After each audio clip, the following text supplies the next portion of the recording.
Praise the Lord.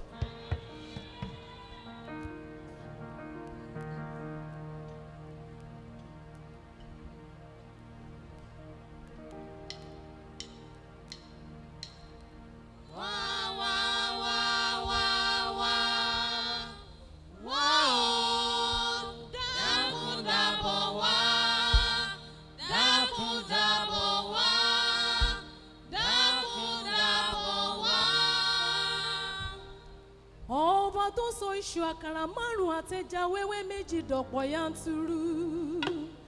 Wá bá mi ṣe.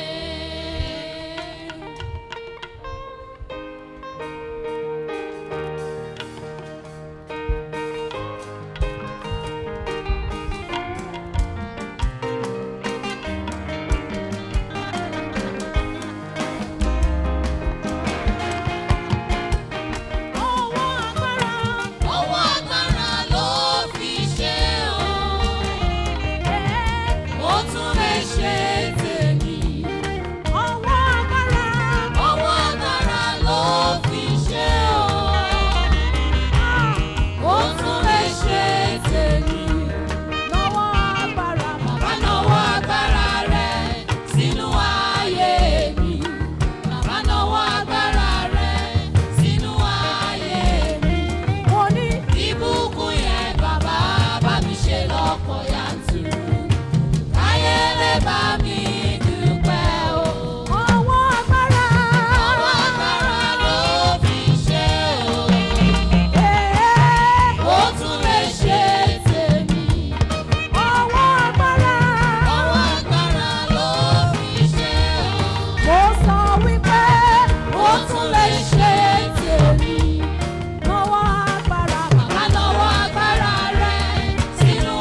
lótìtọ́ lótìtọ́ lótìtọ́ ni mo wí fún ọ.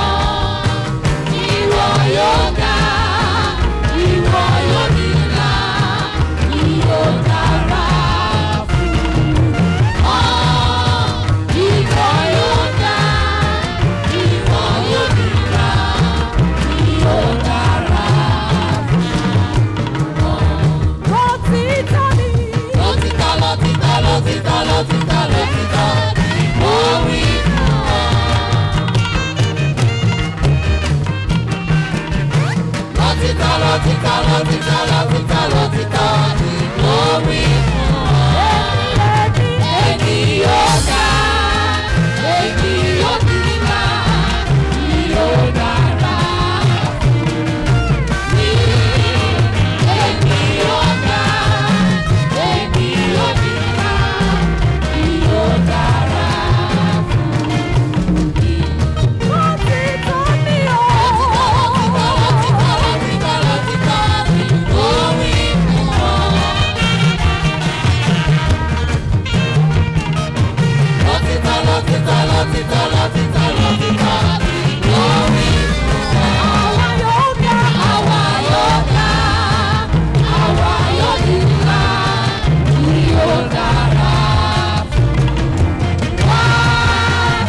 Àwa yóò ga, àwa yóò nílá, Gbogbo wa yóò dára ẹ jẹ́ kí a darapọ̀ mọ́ wọn nínú orin.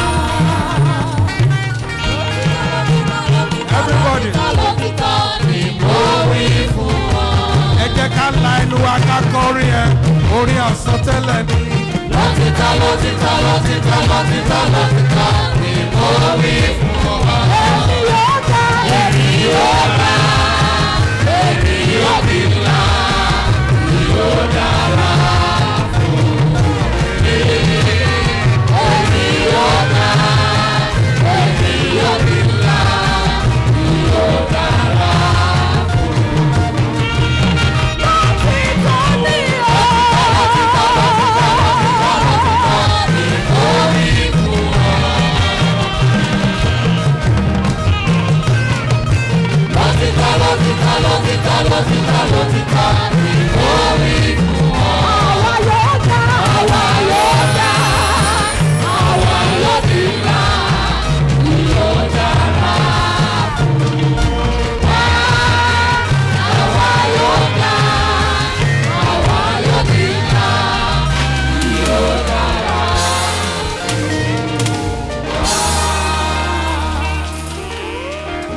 Ẹ jẹ́ ká pàtẹ́wọ́ ká pàtẹ́wọ́. Ẹ jẹ́ ká pàtẹ́wọ́ dáradára fún Ọlọ́run Very well unto God. nínú ayé àwọn akọrin wa. In the life of You a can do it better. You can do it better. Put your hands together. dáadáa jù bẹ́ẹ̀ lọ. Put your hands together for the grace of God upon the life of our choristers. Ẹ pàtẹ́wọ́ fún oore ọ̀fẹ́ Ọlọ́run nínú ayé àwọn akọrin wa. The Lord will continue to use you mightily for His glory. Olúwa yóò tẹ̀síwájú láti máa lò yín fún None of ògo you rẹ̀. shall become an abandoned vessel. Ẹnikẹ́ni yín ò ní di ìkọ̀sílẹ̀. Shall be well with you. Yóò dára fún yín. In the name of the resurrected Ní orúkọ Jesus. Jésù tó One more jí. time, church, let's put our hands together. Let's Lẹ́ẹ̀kan sí, celebrate ẹ jẹ́ God's grace. àpàtẹ́wọ́. A ṣàjọyọ̀ oore ọ̀fẹ́ Ọlọ́run láyé wọn. It's a beautiful Sunday morning.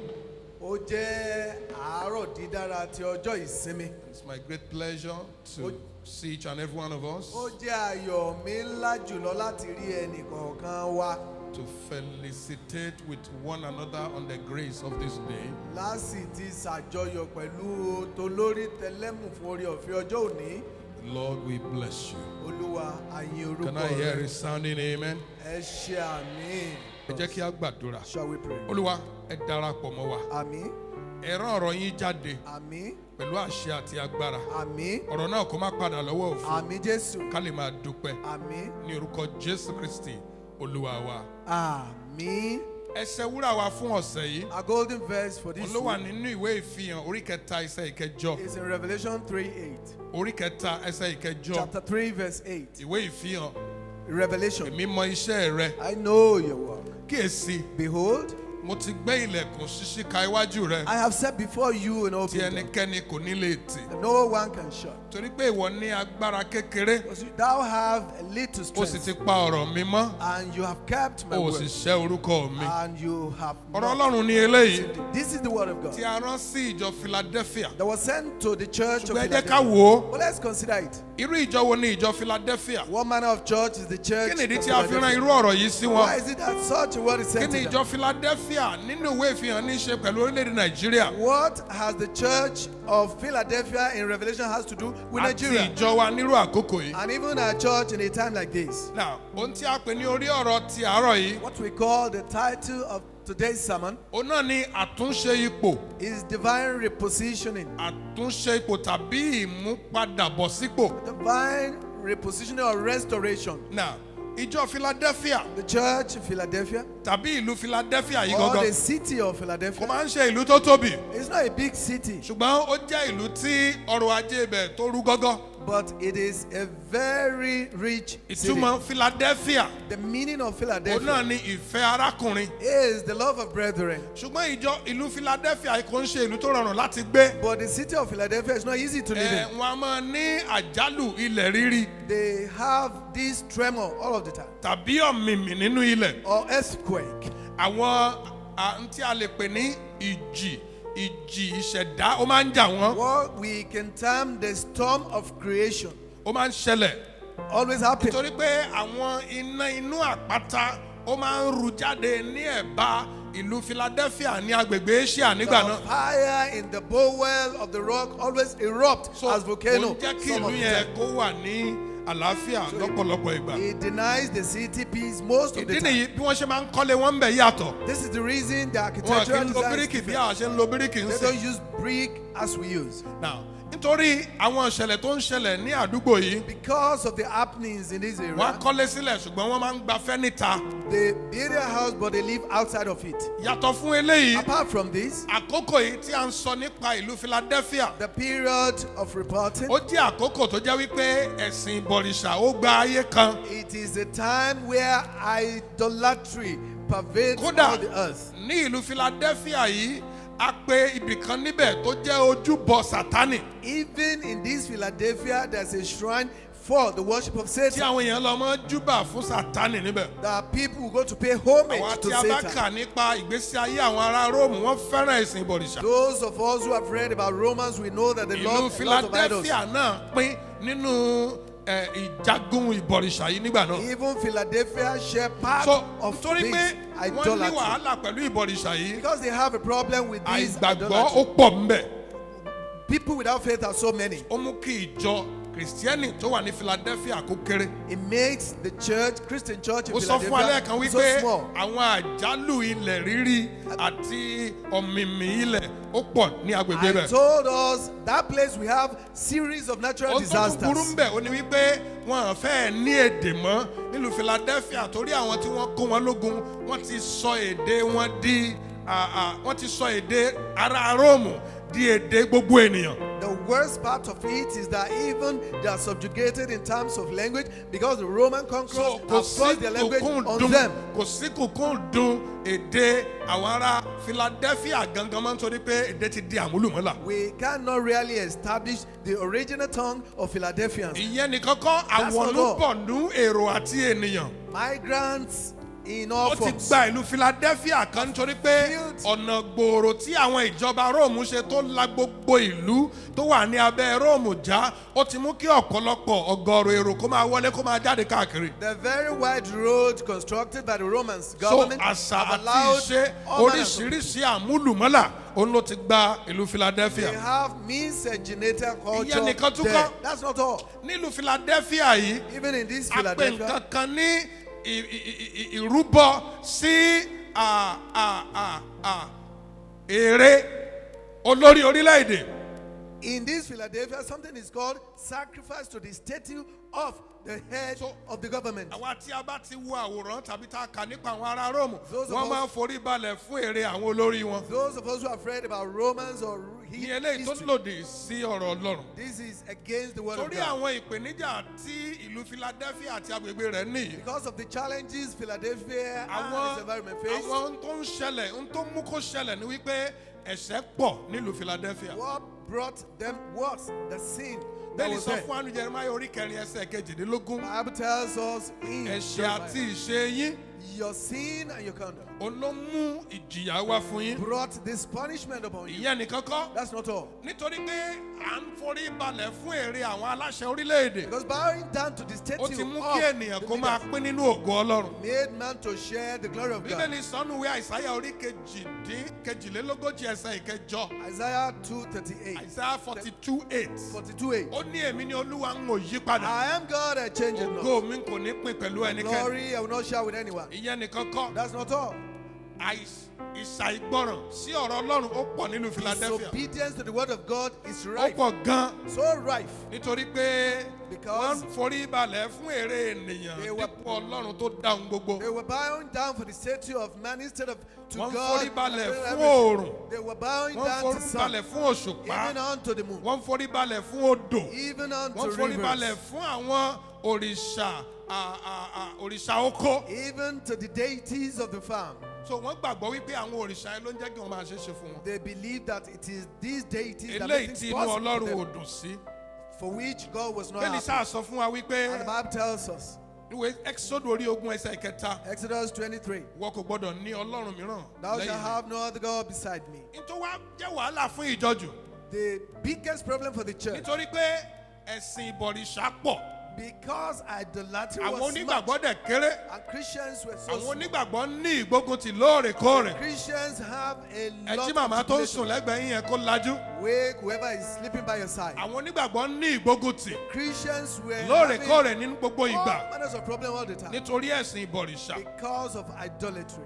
Olúwa sì wí pé And God said, ẹ má ṣe bẹ̀rù, fear not, èmi wà pẹ̀lú yín, I am with you. èmi ó bùkún fún yín. I will bless you. Wọ́n sì sọ irú ọmọ Ábúráhámù di púpọ̀. I'll make the seed Bí wọ́n of tilẹ̀ Abraham ní multiply. ìgbóguntì, Even if they have Ìjọ Ọlọ́run yìí problem, kò káàárẹ̀. this church of God Wọ́n does sì not gbé waver. nínú ìfẹ́. They are living Ìyẹn in nìkan kọ́. love. That's not all. Ìwà jìbìtì Even these ó pọ̀ problems gan-an so nílùú Philadelphia. rife in Philadelphia. Nítorí pé níbi tí ò bá ti sí ìbẹ̀rù Ọlọ́run, Wherever there's no fear of God, àìbìkítà àti àìnáání fún ìṣerere ẹlòmíràn yóò gbòde. when no one respects Àwọn èèyàn the máa well-being jara of wọn anyone, lógun gan. people wage wars Ní against ìlú one another. Philadelphia. Even in Philadelphia. Now ẹ gbọ́ mi, àwọn tó ń ṣẹlẹ̀ nílùú Philadelphia yìí ò tuntun. Even all these that are happening Nítorí pé there, we're not ní new. àkókò tí à ń kọ Bíbélì nínú ìrìn àjò Bíbélì pàápàá A time when the Bible was being nínú canonized májẹ̀mú láíláí, in the Old irú Testament, ẹ̀ ti ṣẹlẹ̀ rí. it has happened before. Ní ìlú Gẹ́rà, In Gera, ní ayé Ábúráhámù in the time of Abraham, àti ní ayé Ísákì, and even that of wọ́n Isaac, ní ìgbógun ti ilẹ̀kùn tó sé. our affliction of the closed door. Àwọn ènìyàn ṣẹ́ ilẹ̀kùn mọ́ People locked door against them nítorí ìlara. because of envy. Nígbà tó tún di ayé Jákọ́bù, At the time of Jacob, Bíbélì ní àwọn ọmọ Lábánì the Bible says the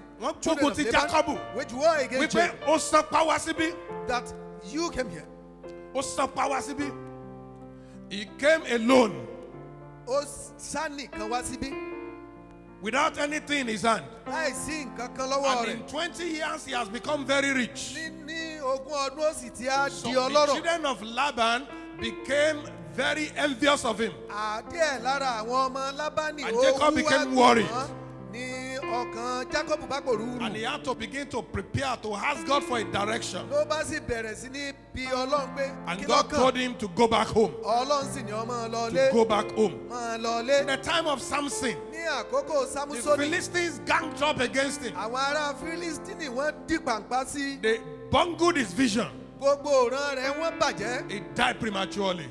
Ó kú lọ́jọ́ I àìpé. speak to someone in the house this Ó ń morning. sọ̀rọ̀ sí ẹnìkan You will láàárọ̀. not die prematurely. Ò ní kúkú àìtọ́jọ́ lórúkọ Èèyàn Jésù. mélòó ló ń gbọ́ mi láàárọ̀ yìí? How many people are listening? You will not die Ò prematurely. ní kú ní Your husband will rèwerèwe. not die prematurely. Ọkọ rẹ̀ ò ní kú ní Your wife will not rèwerèwe. die spiritually. Aya rẹ̀ ò ní kú You ní will not die rèwerèwe. prematurely. Ìwọ náà ò ní kú In ní the name rèwerèwe. of Jesus. Lórúkọ They Jésù. cut short the vision of Samson. Ìran Sámúsónì ni wọ́n gé kúrú. They killed him before his time. Wọ́n pa kọjọ́ rẹ̀ ò tó Another pé. thing that happened in the Bible Nǹkan kan tó tún ṣẹlẹ̀ was nínú what I Bíbélì. call sibling rivalry or family trap. Ìní mo lè pè ní owú láàrin ọmọ ìyá àbọ̀mọ bàbá. Àwọn ọmọ bàbá Joseph wọ́n dẹ pàkúté fún.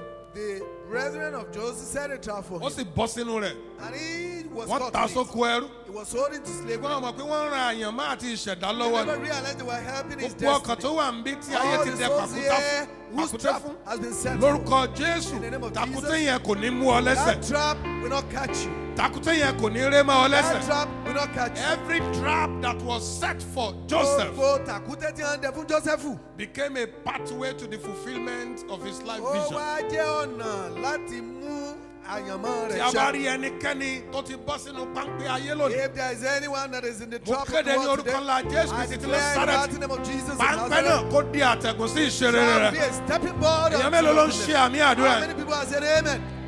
Ẹ rí i pé orílẹ̀-èdè Philadelphia àbí ìlú Philadelphia kò yàtọ̀ sóhun tó ń ṣẹlẹ̀ lórílẹ̀-èdè wa. Can you observe now that the city of Àwọn Philadelphia ìpèníjà is tí a ń là different kọjá from lákòókò yìí, the challenges we are passing through àwọn now. nǹkan tó ṣẹlẹ̀ síjọ Philadelphia ni. Things that happen to Philadelphia Ìdí church. nìyí nígbà tí a ju Jòhánù olùfẹ́ jùlọ sí ẹ̀wọ̀n ní erékùṣù Pátímò. This is the reason why John the beloved was thrown Ó into jẹ́ prison. àkókò tí ìjọ Philadelphia ń wá ojú Ọlọ́run. It was a time the church in Philadelphia Tí wọ́n was sì looking ń for ké pé God, Olúwa kó dá sọ́rọ̀ ayé wọn. crying God to intervene in their Èsì matter. ìdáhùn àdúrà àwọn ará Philadelphia ó ní ìwé tí a ti ọwọ́ Jòhánù kọ. The reply to the prayer of Pé the Philadelphians, kọ̀wé right sí ìjọ Philadelphia. unto the church in Philadelphia, Ẹni tí ó mọ́ jùlọ, the most ẹni holy, tí ó jẹ́ olótìtọ́, the most righteous, ẹnìkan oṣù láyé àti lọ́run tí The ó only ní one in kọ́kọ́rọ́ ilé who Dáfídì. has the key of the Ó house of wí David, pé says, ẹni tó ń tì he that closes tí ẹnikẹ́ni ò lè ṣí, and nobody ẹni tó ń opens, ṣí he that tí opens ẹnikẹ́ni ò lè and tì. nobody closes. Bí ìjọ yìí tilẹ̀ ti ń la ilẹ̀kùn tó ṣe kọjá, Even as this church is ó ní experiencing a closed àkókò tí door, wàá tó it is time now láti yí ayé yín padà, to change your life láti ìbànújẹ́ sí ayọ̀, from sadness láti to ìdààmú joy, sí ìdùnnú, From trouble láti to ìnira sí happiness. ìtura, From- láti òṣì sí ọrọ̀, from láti ìjákulẹ̀ sí from ìgbéga. disappointment to Bí kí elevation. ẹnikẹ́ni kò ní lè ti ilẹ̀kùn náà. No one will Ẹni be able tí to shut the door. àsọtẹ́lẹ̀ ẹ jẹ If mọ́ the tó ń bá prophet mi is lọ done, nínú ẹ̀mí kò that is ṣe what àmì we ẹyọ need kan. is amen. Kí ni yóò ṣẹlẹ̀? What will happen? Ìjọ Philadelphia The church of Philadelphia, nígbà tí wọ́n la àwọn nǹkan yìí kọjá tí a kọ̀wé sí when wọn. they were going through Ohun tó these, túmọ̀ sí ni pé the meaning is ẹ̀ṣẹ̀ orílẹ̀-èdè the sin of the yóò wá nation di ìsọjí orílẹ̀-èdè. will become a revival. Nígbà tí Olúwa yóò tún bójú wo àwọn àyànfẹ́ rẹ̀ God will look tí upon wọ́n the wá beloved, ojú rẹ̀ who will seek yóò him. gbọ́ àdúrà wọn He will answer yóò the wo prayers. ilẹ̀ wọn sàn. He will heal their Gbogbo land. àdúrà tó gbà lọ́dún tó kọjá tí ò All the gbà prayers you lọ́dún always yìí wàá hear, jèrè àdúrà. this year you benefit. Èèyàn mélòó ló ń ṣàmì How àdúrà? many people have said amen? Ìyẹn nìkan kọ́, That's not a all. ó tún wọn kọ́. They will be rebuilt. There shall be a reorientation, How to a new direction, a new vision, a fresh vista of grace for the people of Philadelphia. For they will recognize the difference between righteousness and between sin. That righteousness exalts and sin reproaches. The people will know the difference. They will seek the face of the Lord and He will bless them. There is somebody in the house this morning. The Lord will bless you. As you step into the month of February, there is a divine repositioning. If that is your prophecy, say amen. Yẹ́nì kankan àwọn èèyàn yóò jẹ́ olótìítọ́ People will be righteous. sí Ọlọ́run. Unto God. Wọ́n wo ojú rẹ̀. They will seek His Yóò face. gbà wọ́n là. He will save them. Yóò jẹ́wọ́ ara rẹ̀ bí Ọlọ́run. prove Yóò himself sì as fi God. ìdí iṣẹ́ wọn And múlẹ̀. will establish their work. Gbogbo ọkàn tí iṣẹ́ rẹ̀ ń All jàǹgùdù. the souls is Tó ń work dààmú. as torturing. Bí a ti ń gbọ́ bílíọ̀nù Ah, tírílíọ̀nù lórílẹ̀-èdè. Billions and trillions. Tóun ò in ní the wá ń country. kọ́bọ̀ tí ò ní And tẹ́ ń don't kọ́bọ̀. have a cover or ten Ọ̀nà ìbùkún yóò là sí You ọ̀dọ̀ will rẹ̀. have a breakthrough. A sì gbé orí rẹ̀ ga. And you If you are shall the be one, elevated. can I hear Ó bá jẹ́ amen? wọ́n ní bí àmì. The last thing is this. Tó kàn yín ní. Àwọn èèyàn yóò kọ́ bí a ti ń ké pe Ọlọ́run. People will learn how to call on God. Wọ́n sì máa jọ́sìn fún ní òtítọ́ àti And ní they òdodo. worship Him in truth Mo gba Ọlọ́run gbọ́ and wípé righteousness. I am believing ẹnìkan God. láàárọ̀ yìí Someone this yóò morning pinnu will resolve, yóò pinnu will decide láti máa fún Ọlọ́run ní ìjọsìn tó péye to give God nínú quality ọdún worship in year 2017. 2017. Yóò jẹ́ olùfọkànsìn ní tòótọ́ Be a true worshiper àti ní òdodo. and in Yóò fi all ayé àti ẹ̀mí rẹ̀ jìn will live láti his fi life fún Olúwa Even unto ní God. ẹ̀bùn ààyè pípé, A living ẹ̀bùn sacrifice. ààyè mímọ́, Perfect, ẹ̀bùn holy. ààyè ìtẹ́wọ́gbà, of iṣẹ́ acceptable. ìsìn tó pé. That work that Láti is wá ojú acceptable, Olúwa. to seek the face Bí o of ti the ń Lord. ṣe bẹ́ẹ̀ As láàárọ̀ you do yìí, this morning, ọ̀run yóò ṣí, heaven shall open. ó sì gba lẹ́tà ayọ̀, And you will receive ó gba good news. lẹ́tà ayọ̀, You will receive torí good ẹni news. tó jẹ́ mímọ́, Because the ẹni Holy tó One, jẹ́ olótìítọ́, the righteous ẹni one, tí ó ní kọ́kọ́rọ́ one that lọ́wọ́, has the ó key. ní èmi nìkan ni mo I lè am ṣí. the only one that can open. Ìyípadà yóò sì dé Turn around, we come láti ọ̀dọ̀ Olúwa. from the This Lord. morning, Láàárọ̀ yìí, receive divine repositioning. gba ìmú Can I hear it sounding amen? tuntun. Receive divine repositioning. Gbà Divine repositioning á in the name of ní Jesus. orúkọ Jésù. How will you get this? Bó o ló ti gba ilé Wàá yìí? fi ìrẹ̀lẹ̀ wá ojú Olúwa. You will seek the Lord with humility. Wàá jẹ́ olótìítọ́ ní kíka ọ̀rọ̀ Ọlọ́run Righteous in the reading of the àti ní scripture. ṣíṣe ọ̀rọ̀ Ọlọ́run. And in doing the word of Wàá God. yí padà kúrò nínú ìwà ibi àti Turn àìdá. around from all your evil ways. O ò sì gbọ́dọ̀ ṣẹ́ orúkọ rẹ̀. And you should not deny his name. Onígbà tí ẹ bá ṣe eléyìí, When you do this, kò ní jẹun tó wà ní kọ̀rọ̀. it will Èmi be mọ̀ I know iṣẹ́ rẹ̀ your work, pé ò ní agbára, that you have little strength, ṣùgbọ́n ó di ọ̀rọ̀ mímú. but you are holding on to O ò my sì word. ṣẹ́ orúkọ And you mi. have never denied me. Onítorí náà, So, mo gbé ilẹ̀kùn sísí ká iwájú I rẹ̀. have placed before you Tí a ẹnikẹ́ni open door kò lè that tì. no one can close. Iye ọkàn tó ń wọnú ilẹ̀kùn sísí Many láàárọ̀ are the yìí. souls that are entering Tẹrí this open ọkàn rẹ door. bá pẹ̀lú mi. Bow your hearts with Tẹrí me. ọkàn rẹ bá pẹ̀lú mi. Bow your hearts Bẹ̀rẹ̀ with sí me. ní yin Ọlọ́run lógo. Begin to Bẹ̀rẹ̀ praise sí the ní dúpẹ́ Lord. lọ́wọ́ rẹ̀. Begin to Fún thank Him àǹfààní ńláńlá for this great tó o ní opportunity. láti gbọ́ ọ̀rọ̀ You Ọlọ́run. have to hear the word of Àti God láti ṣe àtúnṣe. and to make Àti amends láti pinnu. and to resolve. Nínú ìpèníjà yìí, Even in this challenge, láti fún Ọlọ́run to give unto ní God ọrẹ ìjọsìn. that Ọrẹ offering ìrònúpìwàdà. of repentance, Ọrẹ ìyípadà sí rere. of turning around for Ọrẹ good, láti yà kúrò níwà ipá. to live from Àti láti gbàdúrà. and to pray Àti láti jọ́sìn. and to Láti worship, gbé ní ìrẹ̀lẹ̀. to live in the humility Láti wá ojú Olúwa. and to seek the face of the Yóò Lord. sì mú ọ láyàlé. And He will strengthen Bàbá rẹ your nìkan heart. ní bí láàárọ̀ yìí. If there is anyone Tí o this ti morning jẹ́wọ́ Jésù Kristi ní who Olúwa has àti not olùgbàlà confessed rẹ̀. Jesus Christ as Oore Lord and ọ̀fẹ́ Savior, ńláńlá ló ní láàárọ̀ it's a yìí. great privilege. Ìwọ náà pinnu. You are so resolved. Gbogbo ènìyàn ló yí padà sọ́dọ̀ Everyone Jésù. is changing unto Láti God. jẹ́ ọ̀rẹ́ ní Olúwa àti olùgbàlà. So confess Him as His Lord and Àǹfààní ńlá Savior. nìyí. This is a great Sáré opportunity. gba àdúrà. Pray Má quickly. wo ẹni tó wà lẹ́gbẹ̀ẹ́ Look at the rẹ. fellow beside you. Tẹrí ọkàn rẹ bá. Bow your Di hearts. ojú rẹ. Close your eyes. Olúwa ràn mí lọ́wọ́. Lord, help me. Ràn mí lọ́wọ́. Help me. Má jẹ́ kí n sọ ìlépa mi nù. Let me not miss Má jẹ́ that kí n sọ that I'm ìjọba pursuing. ọ̀run. Let me not miss heaven. Kọrin yìí pẹ̀lú mi. Sing this song with me. Ràn mí lọ́wọ́ kí n má ṣe sọ ìlépa mi nù, kí n má ṣe sọ ìjọ tí mo ń lọ nù. Ìjọ Ọlọ́run ẹ kọrin yẹn pẹ̀lú mi. Ràn mí Sing the song. lọ́wọ́. Ràn mí lọ́wọ́ kí n má ṣe sọ ìlépa mi nù, kí n má ṣe sọ ibi tí mo ń lọ nù. Thank you, Father, for answering these prayers. Ṣé bàbá And fún as many gbígbàdúrà? as are resolving on one decision or another this morning, Gbogbo ẹni tó ń pinnu fún nǹkan tàbí you òmíràn will láàárọ̀ yìí, strengthen their faith. ó jẹ́ kí ìgbàgbọ́ wọn And you lágbára sí help i. them as they take this step Ó sì ràn wọ́n lọ́wọ́ bí wọ́n ti ń gbégbèsè yìí to turn unto you láti yí padà sí ọ. and experience divine Kí repositioning wọ́n ó sì ní ìrírí as they are ìmúpadàbọ̀sípò. translated from shut door to open door. Bí a ti mú wọn kúrò níbi ilẹ̀kùn títì sí ètò ṣí, Receive the anointing. gba ìfàmì òróró yàn In náà. Jesus Christ's name I pray Ní and orúkọ everyone Jésù say, ni mo gbàdúrà. Amen. Àmín. Praise the Lord. Hallelujah. Praise the Lord. Hallelujah.